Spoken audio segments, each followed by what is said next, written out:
Narito ang mga pinakamainit na balita ngayong tanghali. Apat na magkakaanak, kabilang ang mag-asawa at dalawa nilang anak, patay sa sunog sa Las Piñas. VP Sara, nakauwi na ng Pilipinas mula nang ikulong si dating Pangulong Rodrigo Duterte sa Netherlands. Rollback sa gasolina at kerosene, kasado na bukas. Pero diesel, walang magiging paggalaw. Sa MBC TV correspondents, 44 anyos na kasambahay, nagpakamatay dahil umano sa problema sa pamilya. Sa MBC TV Sports, Signal HD, kampiyon sa Spikers Turf Open Conference. At sa Showbiz Pattern, higit 200 natatanging advertisements binigyang parangal sa 12 Araw Values Awards.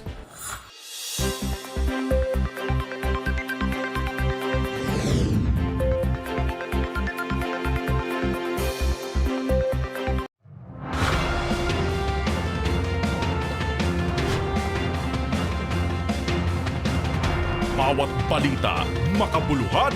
Bawat kwento, makapangyarihan. Boses ng Pilipino para sa Pilipino. Live mula sa MBC TV Studio. MBC TV Network News.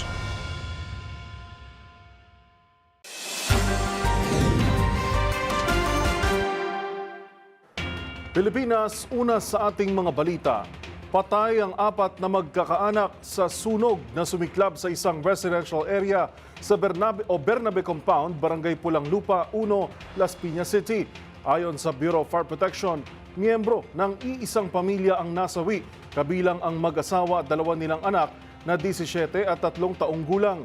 Natagpuan malapit sa kusina ang labi ng tatay na tinangkan na akyatin ang kanyang mag-iina na natutulog sa ikatlong palapag pero bumagsak ang mezzanine floor.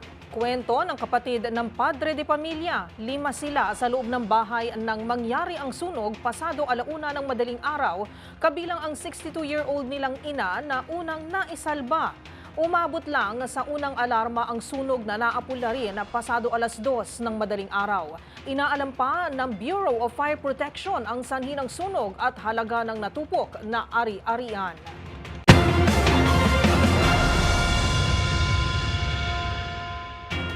Sa iba pang mga balita at sa kapapasok lang na balita, inabswelto na sa kaso ng Qatar government ang 17 Pinoy na inaresto dahil sa pagsasagawa ng protesta bilang pagsuporta kay dating Pangulong Rodrigo Duterte. Ito ang inanunsyo ni Qatari Ambassador to the Philippines, Ahmed Saad Al-Humidi, kay Pangulong Bongbong Marcos ngayong araw. Antabayanan ang iba pang detalye mamaya.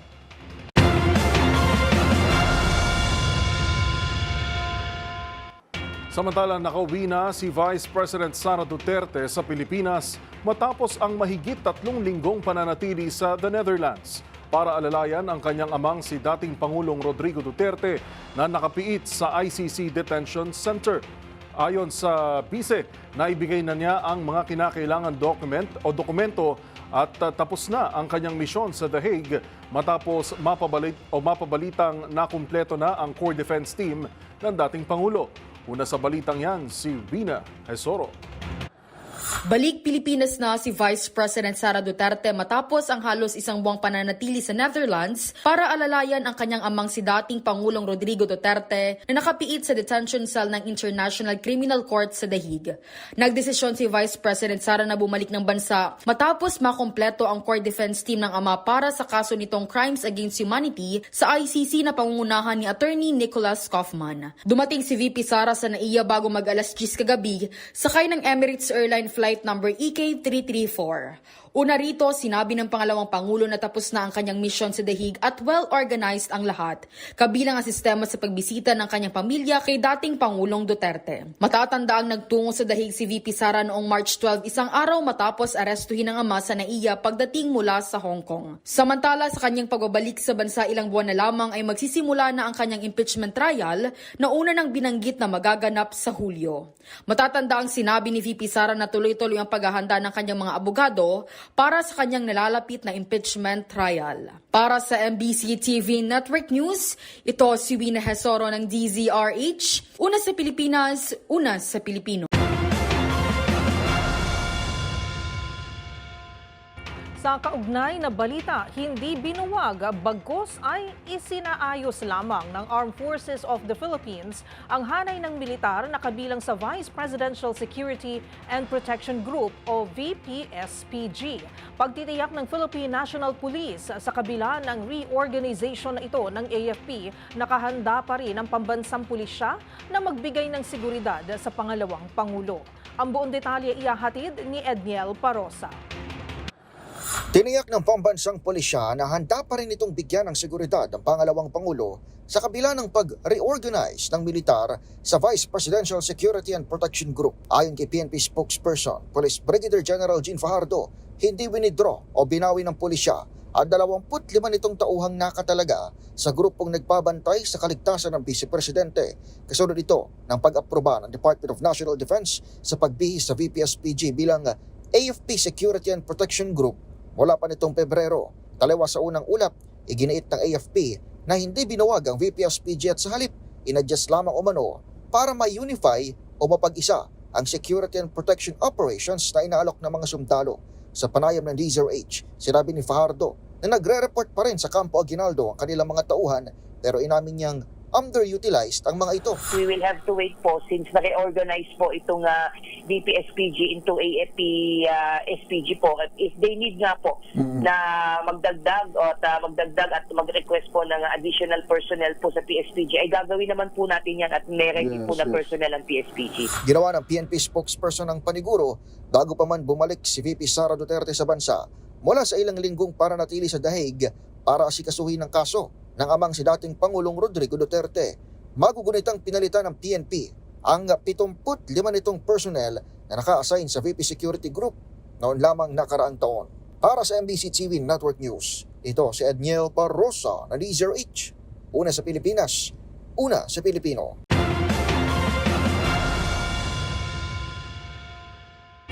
Pinangunahan ni Pangulong Ferdinand Marcos Jr. ang pagwasak sa higit 3 bilyong pisong halaga ng electronic vape products na nasabat ng Bureau of Customs. Ayon sa Pangulo, nakababahala ito dahil ilan sa mga nakumpiskang smuggled vape na ang target consumer ay mga kabataan ay nakitaan ng sangkap na lason. Ang iba pang detalye sa ulat ni Ms. Neth Narciso. Aabot sa higit 3 bilyong pisong halaga ng kumpiskadong electronic vapes, vape parts at accessories ang winasak ng Bureau of Customs. Pinangunahan ni Pangulong Ferdinand Marcos Jr. ang aktibidad sa BOC South Harbor sa Maynila.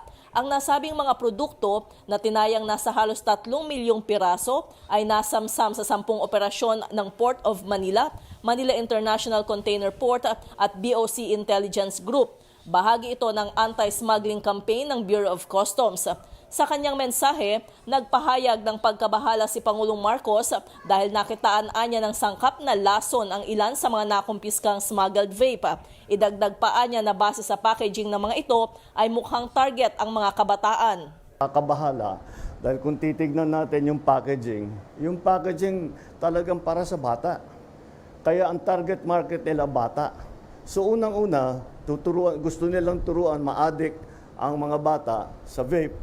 Tapos, delikado pa yung vape dahil may lason ngang nakikita. Isinailalim sa proseso ng condemnation o pagsira ang seized items para matiyak na hindi na muling makararating sa merkado. Bukod kay Customs Commissioner Bienvenido Rubio, nakasama ng Pangulo sa aktibidad ang ilan pang opisyal kabilang sina Finance Secretary Ralph Recto at DTI Secretary Maria Cristina Roque. Para sa MBC TV Network News, ito si Let Narciso, una sa Pilipinas, una sa Pilipino.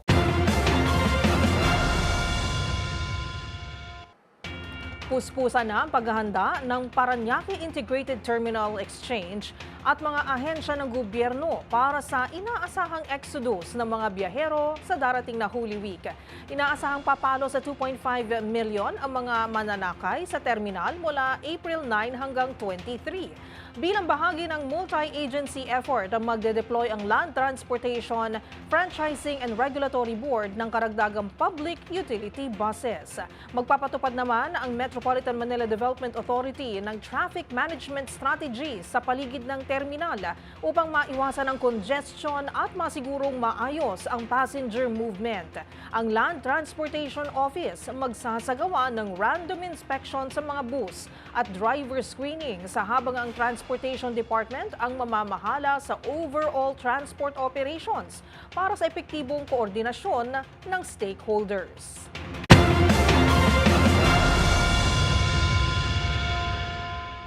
Makararanas naman ng water service interruption ang ilang lugar sa Metro Manila simula ngayong araw, 7 ng Abril at tatagal ng halos 2 linggo. Batayan sa inilabas na anunsyo ng Maynilad. Ito'y bunsod ng isasagawang emergency repair at maintenance activities. Ang buong detalye sa ulat ni Dustin Bayog. Kasabay ng pag-init ng panahon, iba't ibang lugar sa Metro Manila ang makararanas ngayong araw ng mahinang buga ng tubig o water service interruption mula sa 2 water concessionaires na aabuti ng halos 2 linggo. Ito ay base sa inilabas na anunsyo ng Manila Water at Maynilad nakarang linggo upang bigyan daan ang isasagawang emergency repair at maintenance activities sa kanilang mga linya ng tubig at pumping station. Magsisimula ang mahinang pressure ng tubig mula alas 4 ng umaga hanggang alas 10 ng gabi ng tatagal hanggang April 17 o Holy Week. Sa bahagi ng Manila Water, apektado ang ilang bahagi ng Mandaluyong, Pasig, Taguig, Santa Ana, Marikina, Pateros, Quezon City, Antipolo at Cainta, Taytay sa Rizal, dulot ang isasagawang mga line maintenance, declogging, leak repair at pipe relocation. Magsasagawa naman ng facility repair ang Maynilad sa kanilang Pasay Pumping Station na makakaapekto silang bahagi ng Las Piñas, Parañaque at Pasay City. Samantala, naglabas na rin ng anunsyo ang Maynilad na nakahanda na ang kanilang mga stationary water tanks ngayong araw sa ilang lugar ng Makati, Maynila, Parañaque at Pasay City para sa mga mawawalan ng supply ng tubig hanggang bukas dulot ng isinasagawang pipeline interconnection. Dagdag dito na nakaantabay na rin ang kanilang mga mobile water tanker na maghahatid ng tubig para sa mga nangangailangang residente. Para sa MBC TV Network News, ito si Dustin Bayog ng DZRH TV. Una sa Pilipinas, una sa Pilipino.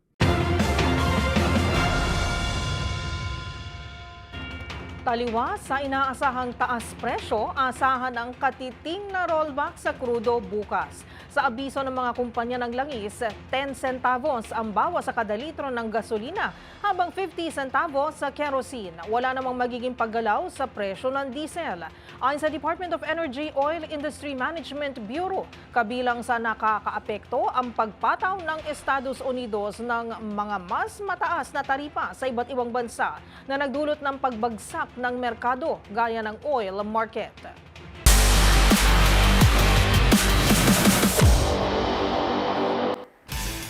Sa mundo ng volleyball, muling nasungkit ng Signal HD Spikers ang kampyonato sa Spikers Turf Open Conference matapos itong talunin ng crisscross sa finals. Dahil dito patuloy sa pagiging winningest team ang HD Spikers with 9 titles. Ang naging laban tutukan sa report na ito. Muling pinatunayan ng Signal HD Spikers ang kanilang lakas matapos talunin ng crisscross sa Game 3 ng Finals, 25-22 sa first set, 25-16 sa second, at 28-26 sa third upang masungkit ang kampyonato ng Spikers Turf Open Conference sa PhilSports Arena, Pasig City. Nakabawi ang HD Spikers sa do-or-die match matapos matalo sa kanilang huling 3 pagtatagpo laban sa King Crunchers, 2 sa elimination at 1 sa semis. Ngunit sa finals, tinayo nila ang bandila ng Signal at 2-1. Impressive performance ang pinakita ni na Steven Rutter at Louie Ramirez para sa Signal HD na kapwa may 15 points. Dominante rin ang HD Spikers sa lahat ng department, 45-37 sa kills, 13-9 sa blocks, at 3-0 sa aces. Naging crucial ang pagpasok ni Jao Omandal sa third set kung saan lumamang ang crisscross at 23-20. Naghatid si Omandal ng magkasunod na kill at 1 block upang maitabla ang score sa 23 all. Pero tuluyang sinelyuhan ng Signal HD ang panalo sa pamamagitan ng block ni Rutter kay Mark Espejo at 1 back row kill na tumapos sa laro. Iginawad kay Rutter ang Finals MVP Award at Best Opposite Spiker, habang nakuha naman ang kanyang teammates na sina JP Bugawan ng First Best Middle Blocker at si Vince Lucero naman bilang Best Libero. Dahil sa panalong ito, na-extend ang reign ng Signal bilang winningest team sa liga na may kabuang 9 championship titles.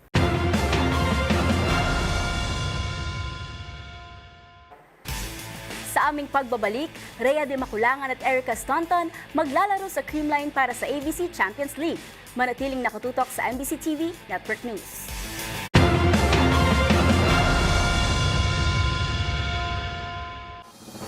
Narito pa ang mga balitang dapat niyong abangan. Barko ng China tinaboy ng Philippine Coast Guard sa loob ng Exclusive Economic Zone ng Pilipinas. Sa MBC TV Global, European Union nais magkaisa kontra sa ipinatupad na reciprocal tariffs ni Donald Trump. Sa Showbiz Spotted, Marcos Adoro ng Eraserheads naharap sa panibagong alegasyon ng pang-aabuso at hindi makakasama sa upcoming project ng banda. At sa Trending and Viral Show, grupo ng customers na nag-iwan ng bad review sa Facebook ng isang cafe sa Rizal, humingi na ng tawad. Lahat ng yan sa pagbabalik ng MBC TV Network News.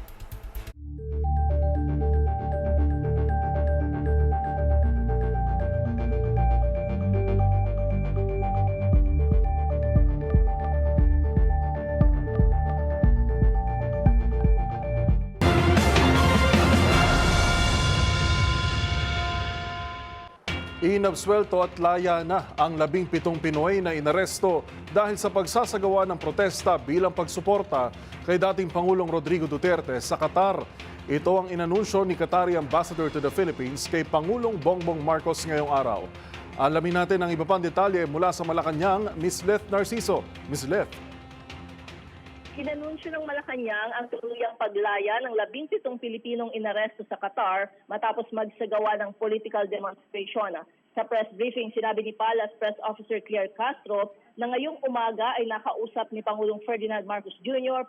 Qatari Ambassador Ahmed bin Saad Al Humidi. Ay kay Castro, ibinahagi ni Al Humidi na dinismiss na ng Qatari authorities ang reklamo laban sa 17 overseas Philippine workers na hinuli noong March 27 dahil sa illegal assembly. Binanggitan niya ng Qatari Ambassador na ang development na ito ay sumasalamin sa matatag na pagkakaibigan ng dalawang bansa.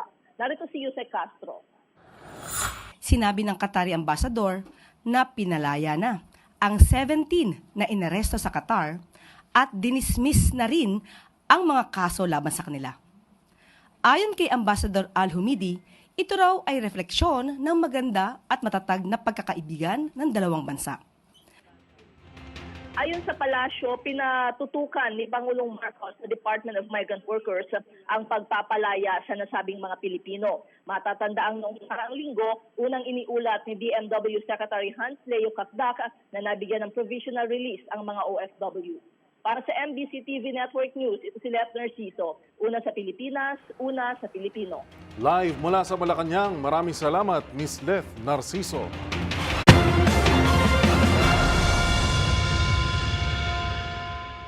Sa iba pang mga balita, panibagong pangharas ang ginawa ng China Coast Guard sa barko ng Pilipinas sa loob ng Exclusive Economic Zone o EEZ ng bansa. Nangyari ang insidente 170 kilometro sa karagatang sakop ng Zambales nitong linggo ng tanghali. Batay sa report, binuntutan at hinarang ng CCG Vessel 3302 ang BRP Cabra sa kabila ng radio challenges ng mga tauhan ng PCG sa kanila. Ayon kay PCG spokesperson for West Philippine Sea Commodore J. Tariela, may pagkakataon pa na nasa 16 na metro na lang ang layo ng barko ng China sa BRP Cabra, pero nagawaan niyang makaiwas ng barko ng Pilipinas sa posibleng banggaan. Samantala, isa pang barko ng CCG ang namataan na bumuntot din sa barko ng Bureau of Fisheries and Aquatic Resources batay sa monitoring ni Maritime Security Expert Raymond Powell. Ayon kay Powell, binuntutan ng isang CCG vessel ang BRP Datu Bangkao kahapon ng umaga, 100 nautical miles mula sa Busuanga Island sa Palawan. Habang sa Northern Batanes, isa namang Chinese research vessel ang namataan matapos ang pagbisita ni US Defense Secretary Pete Hegseth sa Pilipinas.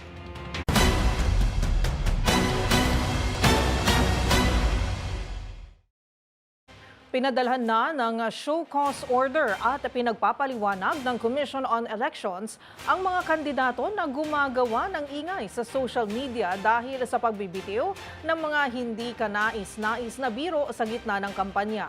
Ayon kay COMELEC Chairman George Garcia, inaantay lamang ng ahensya ang tugon ng mga naisyuhan ng show cause order, tsaka nila aalamin kung madidiskwalipika ang mga ito. Magbabalita si Kyle Bullias. Hindi pa man natatapos ang issue tungkol sa Pasig City Congressional candidate na si Atty. Ian Sia, may panibagong kandidato na naman ang gumagawa ng ingay sa social media dahil sa pagbibiro sa gitna ng kampanya. Kaugnay ito ng naging pahayag ni Misamis Oriental Governor Peter Onabia tungkol sa pagbibigay umano ng scholarship sa mga nursing student. Sa kanyang proclamation rally, sinabi ni Onabia na ang scholarship para sa mga nursing student ay para lamang sa mga babaeng maganda dahil maaari umanong lumala ang kalagayan ng isang pasyente kung pangit daw ang nurse nito. Bukod dito, mayroon ding naging anti-Moro na pahayag si Onabia, kaugnay naman ng makakalaban ng kanyang anak sa pagkakongresista ng 1st District ng Misamis Oriental.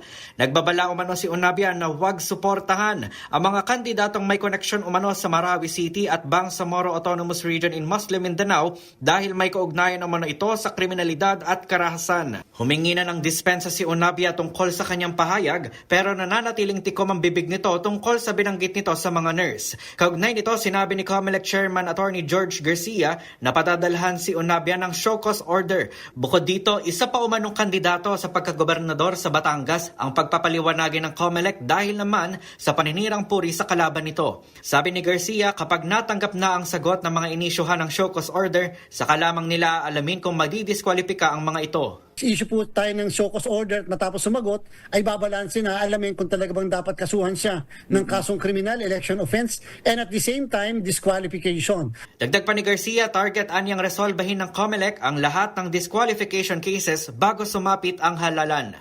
Para sa MBC TV Network News, ito si Kyle Bullias ng DZRH, una sa Pilipinas, una sa Pilipino.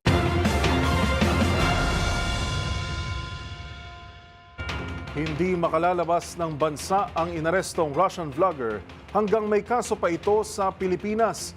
Yan ang inihayag ni Department of Interior and Local Government Secretary John Vic Remulla ukol sa naturang vlogger na umani ng pambatikos dahil sa pangharas at pang-iinsulto nito sa mga Pinoy na bahagi ng kanyang content. Ang balitang yan tinutukan live ni Val Gonzalez. Val. Mananatiling sa Pilipinas ang Russian-American vlogger na si Vitaly Dorovetsky. Itong inihayag ngayon ng Interior and Local Government Secretary John Vic Remulla. Kasunod ng isinasagawang proseso para sa pagsasampa ng patong na kaso deportation ni Vitaly na itinuturing na undesirable alien. Sa pangunguna ni PNP Secretary Remulla ay iniharap sa media ang Russian-American vlogger. Ayon sa kalihim, re-resolbahin na muna ng PNP at Bureau of Immigration ang lahat ng kasong isinampalaban sa dayuhong. At kahit ay nakapagpiyansa pa si Vitaly, sa tingin ng kalihim ay hindi pa rin ito dapat na makalabas ng bansa. Kailangan manatili ito sa kustudiya ng Bureau of Immigration. Ngayon, mag-uusap pa ang Bureau of Immigration at CIDG ukol sa proseso nito. Pero sa akin paningin, at ito'y akin lamang, hindi ito'y batas yung sabi ko, ay doon muna siya mananatili sa Bureau of Immigration Detention Facility sa Muntinlupa habang siya'y nag-iintay ng paglibis sa kanila. Hindi po namin siya i-deport. Mananagot siya sa batas dito sa Pilipinas. Tapos na po ang mga dayuhan na kaya na lang mapastanin ang mga Pilipino. Ito'y ehemplo na seryoso tayo na sa sariling bayan natin, hindi tayo magpapabasa sa kanila. Itong si Remulla panahon na para matuldukan ang pambabastos at pamamahiya ng mga vlogger sa pamamagitan ng kanilang upang kontenta. Sa gitna ng press conference, ilang beses nagpakita ng masamang pag-uugali ng Russian vlogger sa pamamagitan ng pagsasabing fake news daw ang mga nilalabas sa audio-visual presentation ng mga ginawa ng dayuhang partikular na sa PGC sa Taguig City. Habang nakaupo ko dito, ang subject natin sa likod ay nagyayabang pa ang sinasabi na fake news daw ang kanyang ating pinapakita. Ilang beses itong makikitang bubulong-bulong ang kontra sa sinasabi ni Secretary Rimulya. Itong umbrella dos ng arestuhin ng PNP CIDG si Vitali dahil sa serye ng mga pangaharas nito sa Bonifacio Global City sa lungsod ng Taguig. Ang Pilipino po ang pagdabiyahe ay bihirang-bihira kasuhan at ginagalak natin ang kanilang batas. Ngayon po, may dumating dito na isang gusto na Amerikano na hinahamak ang ating pagkatao bilang Pilipino. Hinahamak ang ating mga batas. Pinapakita namin dito ngayon ng isang video na pinapakita kung ano ang ibang detalye dito sa Pilipinas. Para sa MBC News, ako si Val Gonzales, PCRA 2 na sa Pilipinas, una sa Pilipino. Live mula sa tanggapan ng DILG sa Quezon City. Maraming salamat, Val Gonzales.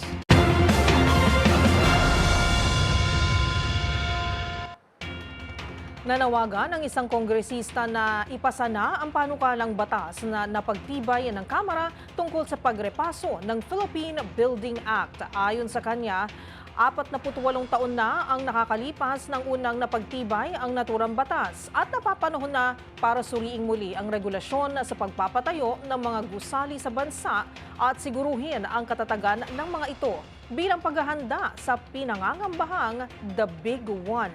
Ang buong detalye ihahatid ni Milky Rigunan. Dapat marepaso ang Philippine Building Act para malaman na ang katatagan ng mga gusali sa bansa sa harap ng pinangangambahan na The Big One. Ginawa ni Representative Salvador Pleito na ika-6 na distrito ng Bulacan ang rekomendasyon matapos tumama ang malakas na lindol sa Myanmar at Thailand.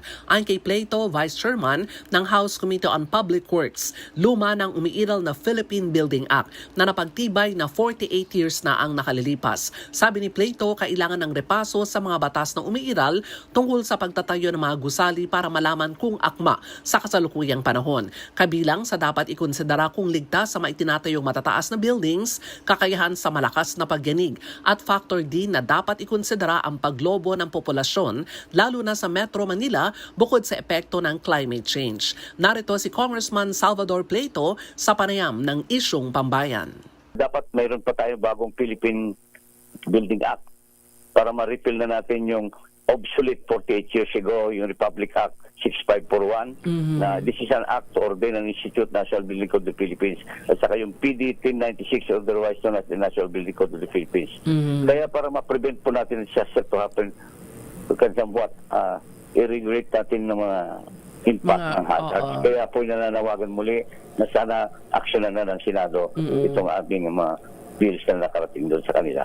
Umaapela si Pleito sa Senado na ipasa na ang panukalang batas na napagtibay ng Kamara tungkol sa pagrepaso sa Philippine Building Act at matiyak ang disaster preparedness ng mga local government units sa pinangangambahan na The Big One. Para sa MBC TV Network News, ako si Milky Rigunan, una sa Pilipinas, una sa Pilipino.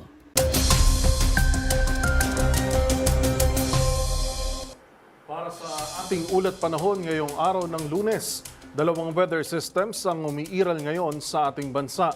Una na rito ang Intertropical Convergence Zone o ITCZ na magdadala ng makulimlim at kalat-kalat na thunderstorms sa western portion ng Mindanao, partikular ang Zamboanga Peninsula, BARM kasama ang Palawan. Para sa nalalabing bahagi ng bansa, magdala ng mga panangga o sa init ngayong araw dahil asahan na magiging maalinsangan ng panahon. Dulot naman ng easterlies na may tsansa lamang ng kalat-kalat na pagulan sa hapon hanggang gabi. Dito sa Metro Manila, asahan ng 33 degrees Celsius na maximum air temperature habang aabot sa 39 degrees Celsius ang damang init o heat index. Samantala, wala pa rin namumuong sama ng panahon sa loob at labas ng Philippine Area of Responsibility. Gayon din ay walang nakataas na gale warning kung kaya ligtas makakalayag ang ating mga mangingisda.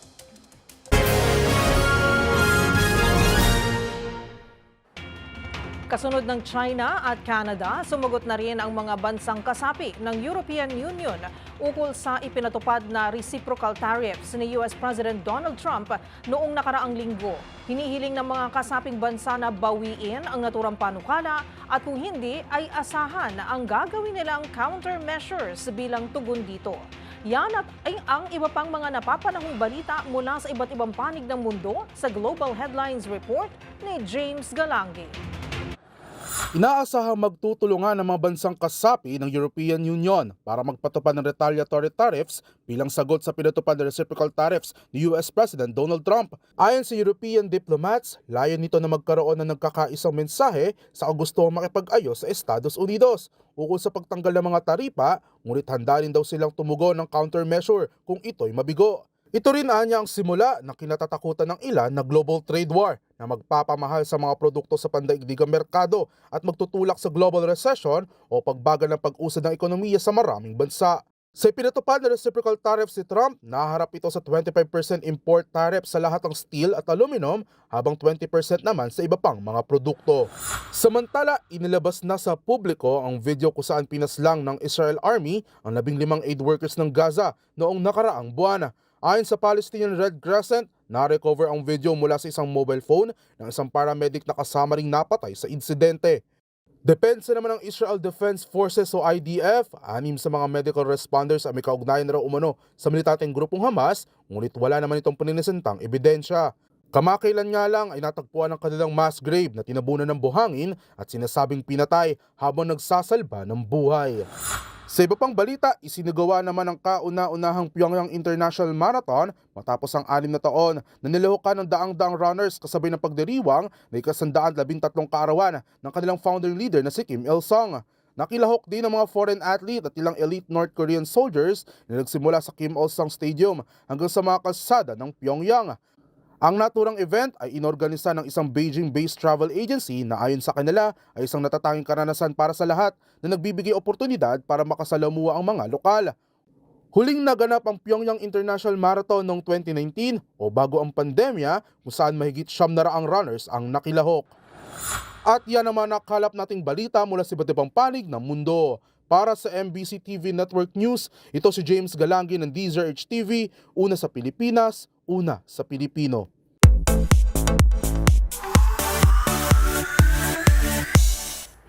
Hindi na muna makakasama sa susunod na proyekto ng 90s iconic rock band Eraserheads ang gitaristang si Marcos Adoro. Kasunod ito ng alegasyon ng sexual abuse na ibinabato laban sa kanya. Ang naging pahayag naman ng E-Heads frontman na si Ellie Buendia tungkol sa issue, narito sa aking report.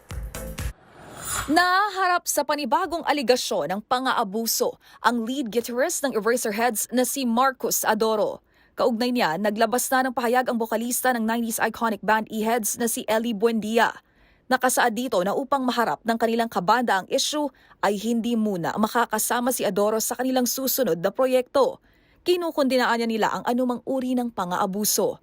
Bahagi pa ng statement ito, above all, we seek the truth. Nag-ugat ang issue sa post ng isang anonymous netizen online na nagbahagi ng umano'y pang-aabuso sa kanya ni Adoro noong high school pa lamang siya. Hindi ito ang unang pagkakataon na naharap sa ganitong aligasyon ng gitarista. Mga gunita na taong 2019, mismo ang kanyang anak na isa ring singer na si Siddhartha ang matapang na nagsiwalat sa publiko nang naranasan umano nitong verbal and physical abuse sa kamay ng sariling ama. Sa ngayon ay wala pang inilabas na pahayag si Adoro tungkol sa panibagong aligasyon ng pang-aabuso na ibinabato laban sa kanya. Noong Marso, napanood sa mga sinihan ng Eraserheads Combo on the Run na umikot sa untold story ng breakup ng banda hanggang sa kanilang reunion concert noong 2022. Habang sa May 31 nga, nakatakdang ganapin ang Eraserheads Electric Fun Music Festival.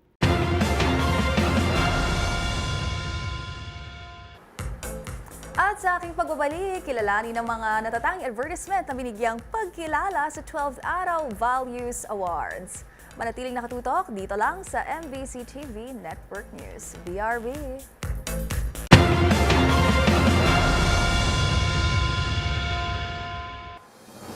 Abangan sa aming pagbabalik, lalaki patay sa pamamaril sa Murcia, Negros Occidental.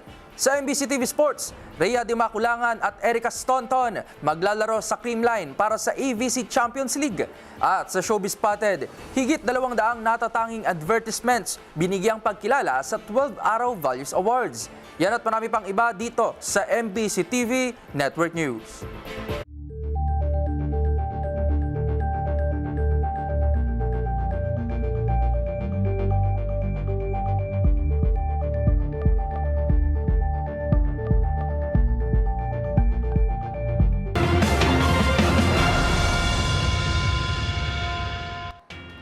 Mas pinaigting na workplace safety para sa mga manggagawa. Yan ang nais isulong ng Trabaho Party List kasunod ng magnitude 7.7 na lindol na yumanig sa Myanmar noong Marso. Ayon sa partido, napapanahon na para magkaroon ng mahigpit na building code, regular na fire safety drills, mas pinaigting na risk assessment at disaster response trainings para sa mga empleyado.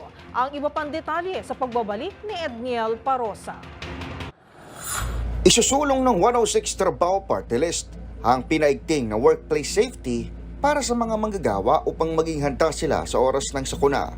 Ginawa ng 106 Trabaho Party List ang pahayag matapos yumanig ang magnitude 7.7 na lindol sa Myanmar nitong Marso 28. Ayon kay 106 Trabaho Party List nominee Ninay Chavez, dapat may agarang aksyon upang maging ligtas ang lahat kapag may mga kalamidad.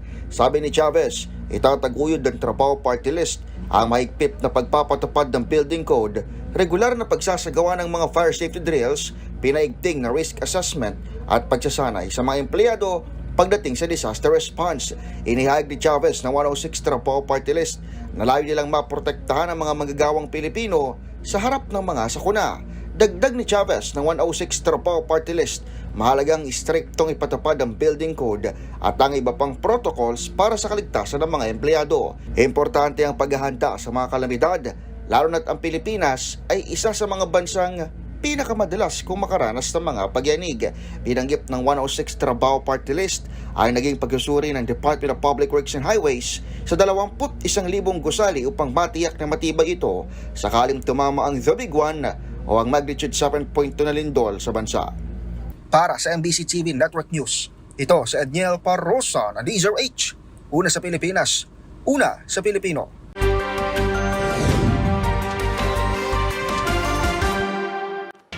Isang 44 anyos na kasambahay nagpakapatay dahil umano sa problema sa pamilya. Yan at iba pang mga rumarapidong balita mula sa probinsya, hatid ng iba't ibang istasyon sa ilalim ng MBC Media Group. Hindi na umabot ng buhay sa paggamutan ang biktima na nakilalang si Catherine Iraskin Bisperas, 44 anyos, may live-in partner, helper at residente ng barangay Amanuawak, Mapandan. Sa ulat ni OIC Chief of Police Captain Benedict Espinosa, alas 10:30 ng madaling araw, inireport ni Elmo Katinga, 50 anyos, may asawa, retired PNP at residente ng barangay Pias, Mapandan, na ang kanilang kasambahay ay natagpuang nakabitin sa kanilang garahe gamit ang nylon cord. Sa investigasyon, nabatid na alas 8 ng gabi, dinalhan pa ng pagkain ng biktima ng kanyang live-in partner. Makalipas ang ilang oras, nakatanggap ng text ang live-in partner ng biktima na sinasabi umano ng biktima na mabuti pang magpatiwakal na lamang siya. Nadala pa sa Rural Health Unit ang biktima, ngunit diniklarang din doon arrival na ni Dr. Ana Carissa Quinto Ortiz ng Municipal Health Unit. Problema sa pamilya ang nakikitang dahilan ng mga investigador sa pagpapatiwakal ng biktima na pansamantalang inilagak muna ang mga labi nito sa isang purinarya sa nasabing bayan. Para sa MBC TV Network News, ito si Freddy Pajardo, Aris Arteta, una sa Pilipinas, una sa Pilipino. Patay ang isang lalaki matapos pagbabarilin ng kainkwentro nito dahil sa umano'y agawan sa lupa o sa lugar. Ang biktima kinilala na si Edmar Bagunok, 32 anyos, residente ng Puroknara, Barangay Lupisaina, Bayan ng Morsia, Negros Occidental. Ang suspect kinilala na si Arman Larines, 47 anyos, residente ng nasabing lugar. Ayon kay Police Captain Hani Labaro, Deputy Chief of Police ng Morsia PNP, basura at lupa ang motibo ng nasabing kaso na inilagay ng biktima ang nasabing basura sa lupain. Dagdag pa ni Labaro, isang kalibre 45 na pistola ang ginamit ng suspect sa pamamaril at 7 ang tama ng biktima at posibleng matagal na alitan ang pinagmulan ng nasabing kaso. Detinado sa ngayon ang suspect sa Morsia PNP Station. Para sa MBC TV Network News, ito si RH46 Rex Cantong, una sa Pilipinas, una sa Pilipino. Balita mula sa Davao City. Aabot sa 600 ang nitipon-tipon na mga Davaoenyo na nakasuot ng t-shirt na berde upang suportahan si dating Pangulong Rodrigo Rua Duterte o PRRD sa grand launching ng Green Rise Action sa Rizal Park, San Pedro Street, Davao City kahapon Abril 6 ng hapon. Sa talumpati ni Davao City Mayor Sebastian Basi Duterte, sinabi niya na gusto nilang mawala si PRRD dito sa Pilipinas upang makalimutan. Ngunit alam ni Mayor Basti na mas lalong tumindi ang tiwala ng mga Davaoenyo sa plataporma ng kanyang ama. Samantala, ipinahayag naman na ma-organizer ng event ang kailang panawagan para sa pagbabalik ni dating Pangulo na kasalukuyang nakakulong ngayon sa Netherlands at naharap sa kaso sa International Criminal Court o ICC dahil sa maligasyon ng mga krimen laban sa sangkatauhan. Ayon naman kay Department of Budget Management o DBM Secretary Attorney Wendell Abizado, plano nila magtipon-tipon tuwing linggo para ipakita ang kanilang pagkakaisa para kay FPRRD. Ang mungkahing regular na aktibidad tuwing linggo ay halos kasabay ng mga planong demonstrasyon sa The Hague batay sa bagat kasuporta ni FPRRD sa Netherlands. Samantala, ayon sa ulat ng San Pedro Police Station sa pamamagitan ng Davao City Police Office na maayos at walang naitalang untoward incident sa nasabing aktibidad. Para sa MBC TV Network News, ito si June Suter, una sa Pilipinas, una sa Pilipino.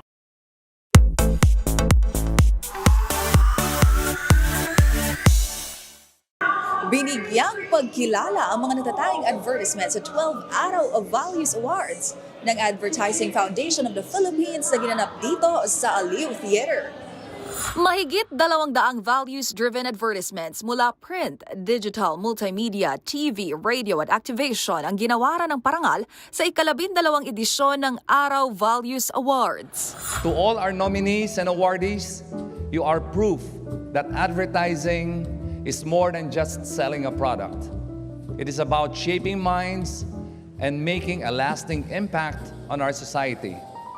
Congratulations on your well-deserved recognition. Dito, kinilala ang mga ad campaign na naayon sa 7 cornerstone values, gaya ng love of God and respect for all religious beliefs, commitment to truth, honesty, and justice, respect and care for human life and dignity and the rights of all, at concern for and preservation of the environment. Hope to see creativity with long-term impact, work that enlightens, takes a stand on social themes, and isn't just about a gimmick or a race for another trophy or plaque, but a force for change.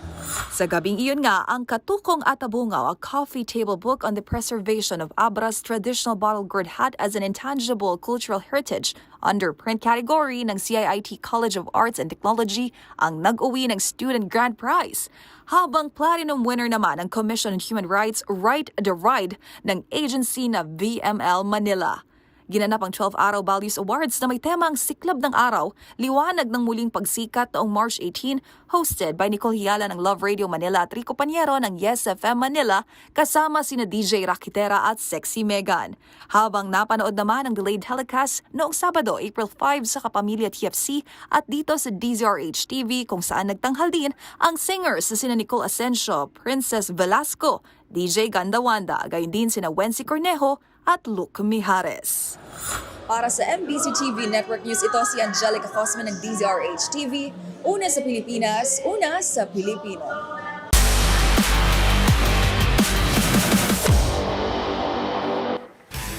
Sa mundo pa rin ng volleyball, ilang mga pamilyar na muka ang magbabalik sa Philippine Volleyball para tulungan ng Cream 9 Smashers sa pabarating na AFC Champions League. Kung sino sila, kilalanin sa report na ito. Palalakasin ni Nerea de Maculangan Villarete at Erica Stonton ang puwersa ng Cream 9 Smashers sa nalalapit na AVC Champions League. Kinumpirma ng Cream 9 ang pagkakasama na Di Maculangan sa team sa kanilang social media post nitong linggo. Ang 34-year-old setter ay huling naglaro para sa PLDT sa 2024 PVL All-Filipino Conference. Ngunit nagpahinga sa sumunod na conference upang tutukan ang ilang personal na bagay.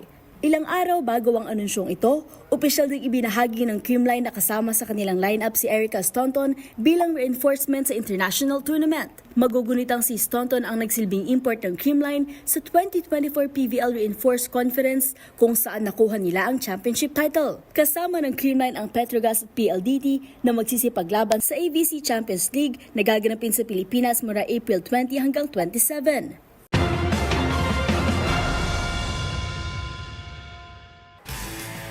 At yun ang mga latest updates sa mundo ng sports.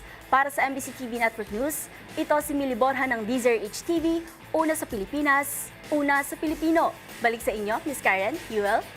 Maraming salamat, Match Point Mili. At iyan ang mga nakalap naming balita ngayong araw ng Lunes. Ito po si Yuel Reyes. At ako naman po si Karen Oyong. Magkita-kita tayong muli bukas, araw ng Martes, para sa mga balitang makabuluhan, mga kwentong makapangyarihan. Hatid ng boses ng Pilipino para sa Pilipino. Ito ang MBC TV Network News. Una sa Pilipinas, una sa Pilipino.